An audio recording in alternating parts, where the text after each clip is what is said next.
আপনার কি আয় ব্যয়ের হিসাব হঠাৎ করে বদলে যাচ্ছে? টাকা আসছে ঠিকই কিন্তু ধরে রাখতে পারছেন না। তো নমস্কার, আমি অ্যাস্ট্রোলজার চিরঞ্জিত রায়। আজকে বিশ্লেষণ করব মকর রাশিকে নিয়ে। কারণ দেখুন, 6ই ফেব্রুয়ারি শুক্রের একটা ট্রানজিট ঘটে গেছে, যার ভিডিও অলরেডি দেওয়া হয়েছে।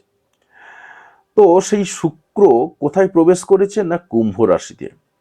আর কুম্ভ রাশিতে আগে থেকেই বসে রয়েছে, কয়েকদিন আগে প্রবেশ করেছে বুধ, আর রাহু বসে রয়েছে আগে থেকেই। যেটা হচ্ছে 2026টা প্রায় প্রায় পুরোটা থাকবে। তো এই ট্রানজিট মকর রাশির জীবনে সব থেকে বেশি প্রভাব ফেলবে কোথায় জানেন? অর্থ সঞ্চয়, আত্মমূল্যায়ন এবং পারিবারিক নিরাপত্তার উপর। তাই এই ভিডিওটা একদম শেষ পর্যন্ত দেখবেন, কারণ ভিডিওর শেষে বলবো এই সময় মকর রাশির একটা ভুল সিদ্ধান্ত মাসের পর মাস কিন্তু ভোগাতে পারে। প্রথমেই দেখে নেওয়া যাক যে ট্রানজিটের ব্যাকগ্রাউন্ডটা কি রয়েছে। দেখুন, মকর রাশির ক্ষেত্রে কুম্ভ রাশি কোথায় পড়ে? না, দ্বিতীয় নম্বর ঘরে পড়ে। আর দ্বিতীয় নম্বর ঘর থেকে বা সেকেন্ড হাউস থেকে আমরা কি কি দেখি? অর্থ সঞ্চয়, পরিবার, কথা বলা, আত্মসম্মান, এই সমস্ত জায়গাগুলো কিন্তু আমরা দেখে থাকি। এবারে যদি আমরা দেখি যে এই ঘরেতে কয়েকদিন আগে শুক্র প্রবেশ করেছে। শুক্র কি দেখে আপনার রেসপেক্টে?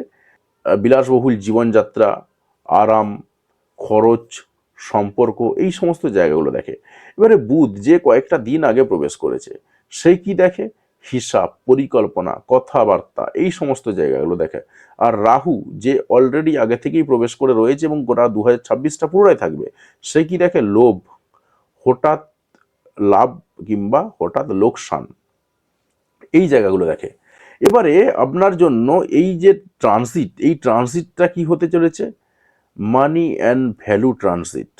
তাই আপনার প্রথমেই যে জায়গাটা আসছে সেটা হচ্ছে অর্থ, ইনকাম এবং খরচের জায়গাটা। এই সময়টাতে আপনার জন্য কি ঘটনা ঘটবে? নতুন আয়ের সুযোগ আসতে পারে, স্যালারি বাড়ার কিংবা ইনসেনটিভ বাড়ার যোগ রয়েছে। সাইড ইনকামের চিন্তা ভাবনা কিন্তু আপনার এই সময় মাথায় ঘুরবে এবং সাইড ইনকাম হওয়ার যোগ কিন্তু আপনার ভালো রয়েছে। কিন্তু সাবধান থাকতে হবে কয়েকটা ব্যাপারে।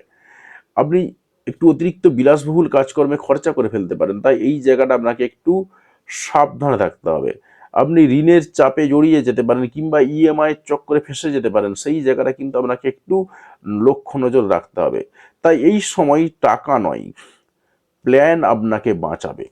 তাই আপনার জন্য পরামর্শ একটাই, খরচের আগে দুবার ভাবুন। তো এরপরে আমি আসবো কথা বলা, পরিবার এবং তার সঙ্গে আপনার যে ইমেজ, সেই জায়গাটা। দেখুন, আপনার যে ভালো কয়েকটা দিক রয়েছে তার মধ্যে রয়েছে পরিবারে আপনার গুরুত্ব পাবে এই সময়টাতে। কিন্তু গন্ডগোল রয়েছে একটাই, আপনার যে রুক্ষ ভাষা, সেটা কিন্তু আপনার ঝামেলা বাড়াতে পারে। তো যারা মকর রাশির মানুষজন রয়েছেন বা বিশেষ করে বন্ধু রয়েছেন, আহ, তারাও জানেন এই জায়গাটা, একটু রুক্ষ ভাষা বলে দেন অনেক সময়। তো এই জায়গাটা কিন্তু আপনাকে একটু ঝামেলা বাড়িয়ে দিতে পারে। তাই আপনার জন্য পরামর্শ একটাই, নরম ভাষায় কথা বলুন। আরেকটা পরামর্শ, অর্থ নিয়ে পরিবারের সঙ্গে খোলাখুলি আলোচনা করুন। কাজ এবং নিরাপত্তা কেমন থাকবে এই মুহূর্তে? দেখুন, আপনার ফাইন্যান্স, অ্যাকাউন্টস, ম্যানেজমেন্ট, সব দিক থেকে কিন্তু আপনি লাভ পাবেন। পুরনো স্কিল থেকে আপনার ইনকাম আসবে। ওভারঅল কিন্তু অর্থনৈতিক দিকটা আপনার ভালোই রয়েছে, কিন্তু প্রবলেম একটাই, শর্টকাটে ইনকাম করতে গিয়ে একটু ফেঁসে যেতে পারেন। তাই শর্টকাট ইনকামের দিকটাতে একটু আপনাকে লক্ষ্য নজর রাখতে হবে। দেখুন, এই মুহূর্তে যদি আপনার মানসিক অবস্থা এবং আত্মমূল্যায়নের দিকটা বলি, তো এই মুহূর্তে আপনার নিজের মূল্য নিয়ে আপনার মধ্যে একটা ভাবনা আসবে। পাশাপাশি ভবিষ্যতের সিকিউরিটি নিয়ে আপনার একটু টেনশন বাড়তে পারে।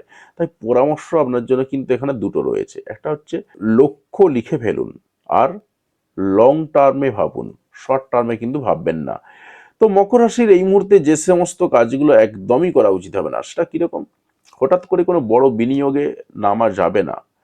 রাগের মাথায় উল্টোপাল্টা কথাবার্তা বলা যাবে না, বিশেষ করে অর্থনৈতিক সংক্রান্ত কথাবার্তা বলা যাবে না।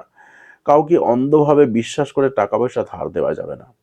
বরং যেগুলো আপনাকে করতে হবে, আগে বাজেট বানান, তারপর সঞ্চয়ে ফোকাস করুন।